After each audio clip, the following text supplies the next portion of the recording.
Assalamualaikum warahmatullahi wabarakatuh. Saya Sanifah, mahasiswi pendidikan matematika Universitas Bina Bangsa. Di sini saya akan menjelaskan mengenai ilmu dalam strategi insani.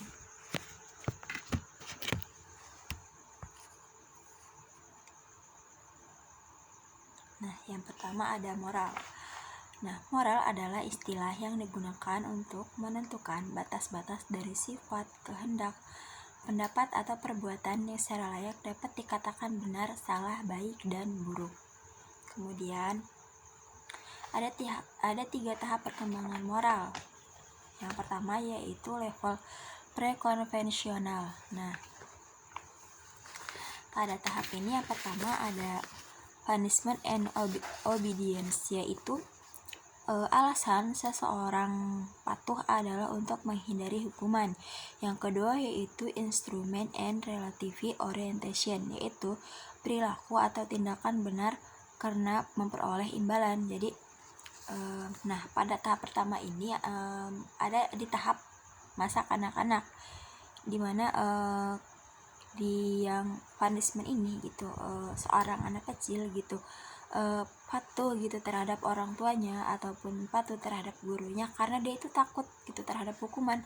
Dia takut ketika dia berbuat salah, dia takut akan mendapatkan sebuah hukuman gitu. Kemudian pada instrumen relativity orientation, yaitu perilaku atau tindakan benar karena memperoleh imbalan. Jadi gitu, ketika seorang siswa atau ketika anak kecil ini melakukan sebuah tindakan yang benar gitu, dia mendapatkan sebuah imbalan gitu, misalnya sebuah pujian atau hadiah lainnya. Misal ketika dia menolong temannya gitu, kemudian dia dipuji oleh gurunya. Nah, seperti itu. Kemudian yang level kedua yaitu level konvensional, yang di dalamnya ada interpersonal concordance orientation, yaitu orang yang bertingkah laku untuk memenuhi harapan dari kelompoknya menjadi loyalitas, kepercayaan, dan perhatian gitu. Nah, seseorang ini bertingkah laku supaya kelompoknya ini loyal gitu kepada dia dan perhatian terhadapnya, juga menaruh loyalitas kepadanya gitu, memberi kepercayaan kepada dia. Kemudian yang selanjutnya itu adalah order orientation, yaitu benar atau salah itu ditentukan loyalitas seseorang pada lingkungan. Jadi kalau dia loyal gitu terhadap lingkungannya gitu, benar dan salahnya dia itu ditentukan dari keloyalitasan dia terhadap lingkungan atau kelompok dia gitu. Kemudian pada tahap ketiga yaitu level post konvensional, yaitu yang pertama ada social contract orientation, yang dimana orang mulai menyadari bahwa orang-orang memiliki pandangan dan opini yang sering bertentangan dan menekankan cara-cara adil dalam mencapai konsensus dengan perjanjian kontrak dan proses yang wajar. Jadi pada tahap ini gitu, orang-orang sudah menyadari bahwa setiap orang itu mempunyai perbedaan gitu, dan seringnya gitu orang itu mempunyai pertentangan. Nah, bagaimana untuk mereka ini dapat perlakuan sama adil gitu? Nah, mereka membuat sebuah perjanjian, itu mereka membuat sebuah kontrak gitu, misalkan saja pada karyawan gitu. Nah, supaya dia ini mendapatkan keadilan gitu antara dia si karyawan dan perusahaan itu, mereka membuat sebuah perjanjian kerja ataupun kontrak kerja. Kemudian yang selanjutnya ada universal ethical principle orientation, yaitu orang memahami bahwa suatu tindakan dibenarkan berdasarkan prinsip-prinsip moral yang dipilih secara logis, komprehensif, universal, dan konsisten. Nah, artinya gitu, di sini seseorang mulai memahami bahwa sesuatu atau perilaku tindakan itu dikatakan benar gitu sesuai dengan moral yang ada. Nah, moralnya itu ditentukan dengan secara logis gitu, secara masuk akal.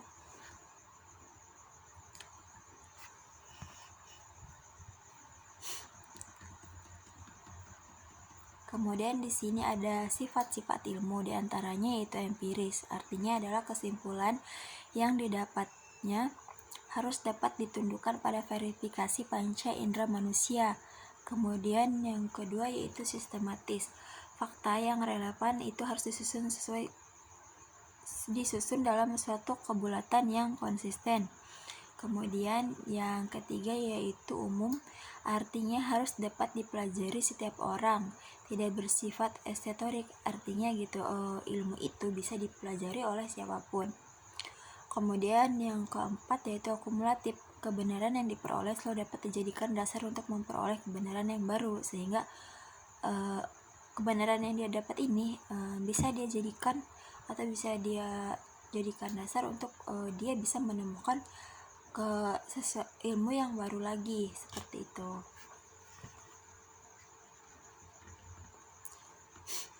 Kemudian ada tanggung jawab ilmuwan. Nah, di sini ada tanggung jawab sosial, yang dimana tanggung jawab sosial seorang ilmuwan adalah suatu kewajiban seorang ilmuwan untuk mengetahui masalah sosial dan cara penyelesaiannya dalam permasalahan sosial. Nah, yang kedua yaitu tanggung jawab moral. Nah, tanggung jawab moral ini gitu nggak bisa dilepaskan dari karakter seorang ilmuwan. Ilmuwan itu hendaknya memiliki moral yang baik, sehingga pilihannya ketika memilih pengembangan dan pemilihan alternatif, mengimplementasikan keputusan serta pengawasan dan evaluasi dilakukan atas kepentingan banyak orang, bukan untuk kepentingan pribadinya atau kepentingan sesaat gitu ketika dia melakukan sebuah penelitian gitu, atau ketika dia mengimplementasikan sebuah keputusan gitu. Nah, keputusan yang diambilnya ini untuk kemaslahatan banyak orang gitu, untuk kepentingan orang banyak, untuk kepentingan masyarakat gitu, bukan untuk dirinya sendiri. Kemudian yang selanjutnya yaitu ada tanggung jawab etika, yaitu yang berkaitan dengan etika kerja seorang ilmuwan. Nah, seorang ilmuwan itu akan selalu berkaitan dengan nilai-nilai dan norma-norma moral. Nah, baik pedoman, aturan, standar atau ukuran, baik yang tertulis maupun tidak tertulis, yang menjadi pegangan seorang ilmuwan. Kemudian hal-hal yang harus diketahui hal yang harus dipenuhi oleh seorang ilmuwan, kode etik yang harus dipenuhi oleh seorang ilmuwan. Nah, di sini diantaranya itu melahirkan karya yang orisinal, artinya gitu karya yang dia buat itu bukan sebuah plagiarisme atau bukan sebuah jiplakan atau bukan karya orang lain yang kemudian diakui bahwa itu adalah karyanya sendiri, melainkan sebuah karya yang pure atau murni dari idenya sendiri. Kemudian menjunjung tinggi posisinya sebagai seorang terpelajar, dan dia menjaga kebenaran dan manfaat serta makna informasi yang disebarkan sehingga tidak menyesatkan gitu sih. Dia menjaga sebuah kebenaran dan sebuah manfaat dari ilmu pengetahuan gitu, sehingga orang yang terpelajar gitu akan selalu menjaga kebenaran itu, sehingga ketika dia menyampaikan sebuah ilmu pengetahuan, sebuah informasi kepada orang lain, itu tidak menyesatkan orang lain. Kemudian menulis secara cermat, teliti dan tepat gitu. Apa yang ditulisnya itu harus secara dia teliti, harus tepat gitu. Kemudian bertanggung jawab secara akademis atas tulisannya.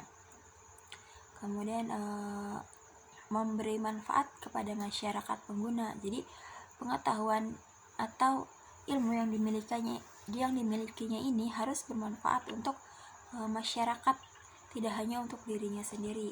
Kemudian yang selanjutnya itu menjunjung tinggi hak, pendapat atau temuan orang lain, artinya dia orangnya terbuka, dia tidak tertutup terhadap orang lain gitu. Dia mampu menerima pendapat orang lain, dia mampu menerima temuan orang lain.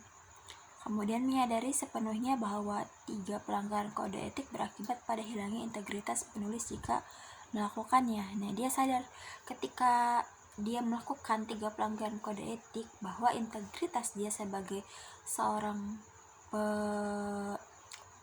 ilmuwan atau seorang penulis gitu itu akan hancur seperti itu. Kemudian secara moral cacat apalagi dia dilihat dari kacamata agama gitu.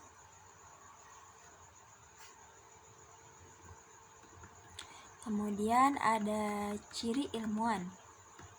Nah, yang pertama itu dari cara kerja. Nah, dari cara kerja gitu untuk mengungkap segala sesuatu dengan metode sains, itu mengamati, menjelaskan, merumuskan masalah, melakukan eksperimen, mengumpulkan dan menganalisis data dan membuat kesimpulan. Kemudian dari kemampuan menjelaskan dan cara memperolehnya. Nah, misalnya gitu, ketika seseorang itu sudah melihat semut misalnya, dia harus menjelaskan ciri-ciri semut itu seperti apa. Semut itu termasuk hewan apa, apakah dia mempunyai kaki, apakah dia mempunyai telinga, dia berjalannya seperti apa. Dia harus menjelaskan si semut itu. Kemudian bagaimana dia cara mengetahui kalau semut ini berjalannya begini, atau bagaimana kalau si ilmuwan ini mengetahui bahwa semut ini binatang yang kecil gitu kan. Kemudian yang selanjutnya itu dari sikap terhadap alam dan permasalahan yang dihadapi.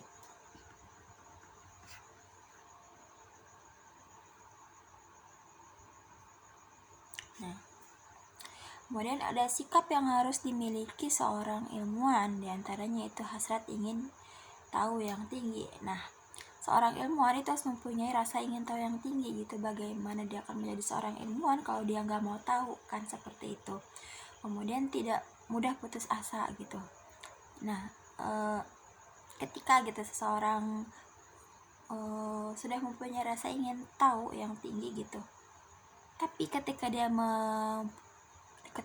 dia mudah putus asa gitu, itu akan berakhir sia-sia. Nah, misal ketika dia ingin mengetahui rumus dari luas segitiga gitu. Nah,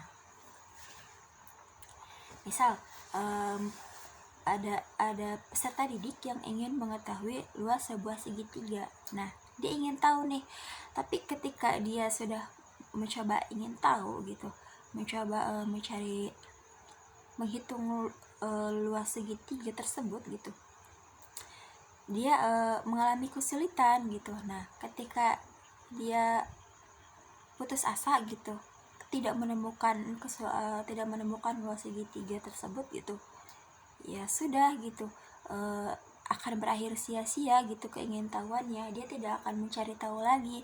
Tapi ketika dia tidak mudah putus asa gitu, dia akan terus mencoba menggali, mencari tahu lagi gitu, sehingga dia akan menemukan sebuah luas segitiga tersebut.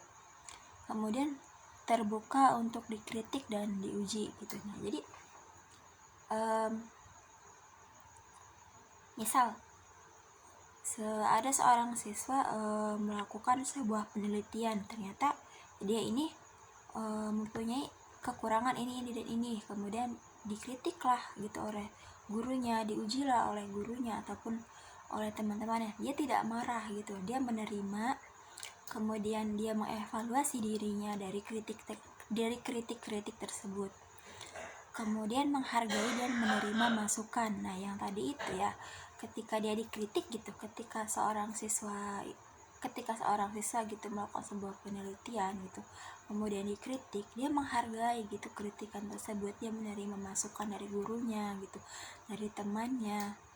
Kemudian dia harus jujur, dia harus kritis, kemudian kreatif gitu, mempunyai sikap positif terhadap kegagalan. Artinya ketika dia gagal, dia tidak lantas menyerah begitu saja gitu, kemudian dia meninggalkan penelitiannya, tetapi dia akan terus mencoba dan mencoba lagi.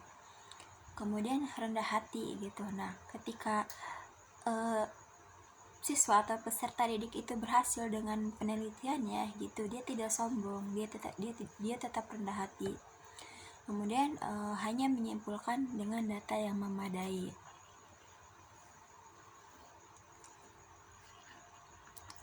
Kemudian ada peran dan fungsi ilmuwan. Nah, yang pertama yaitu sebagai intelektual. Artinya ia berperan sebagai ilmuwan sosial yang selalu berdialog dengan masyarakat dan terlibat di dalamnya secara intensif dan sensitif. Nah, artinya berdialog dan terlibat di dalamnya secara intensif itu adalah secara terus-menerus dan secara sensitif gitu. Kemudian sebagai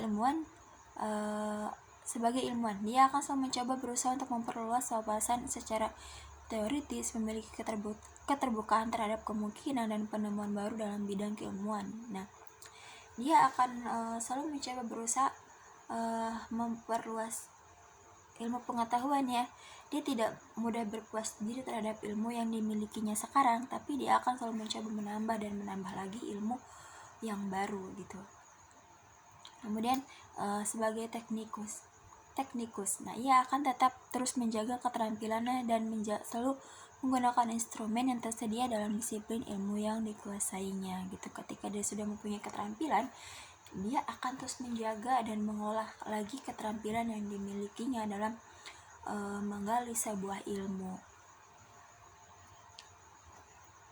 Nah, yang selanjutnya yaitu ada pelanggaran etika ilmiah. Yang pertama yaitu fabrikasi data atau membuat data yang sebenarnya tidak ada gitu, atau membuat data yang fiktif gitu. Jadi misal data dia membuat data yang sebenarnya tidak ada ya, data yang tidak ada gitu. Kemudian dia buat sendiri. Misal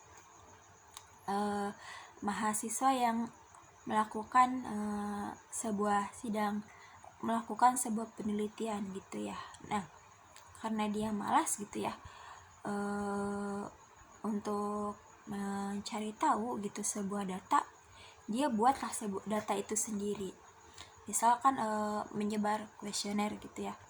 Nah, dia tidak menyebar kuesioner itu kepada orang lain, tapi yang mengisi kuesionernya itu dirinya sendiri.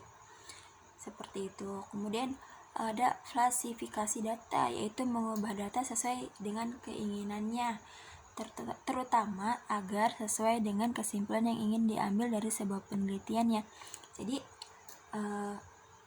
data yang dia mau ini ternyata tidak sesuai nih dengan nanti kesimpulan yang akan diambil gitu, maka si data itu dimanipulasi lah sama dia sesuai dengan keinginannya dia.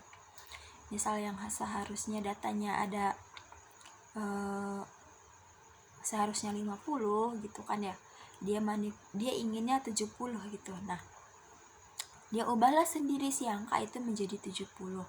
Kemudian yang selanjutnya plagiarisme atau mengambil kata-kata orang lain tanpa memberikan acknowledge dalam bentuk citasi yang secukupnya gitu. Nah, plagiarisme atau sebuah menciplak gitu kata-kata orang lain tanpa menyertakan sumbernya gitu. Nah, demikian itu saja penjelasan mengenai ilmu dan strategi insani. Kurang lebihnya saya mohon maaf. Wassalamualaikum warahmatullahi wabarakatuh.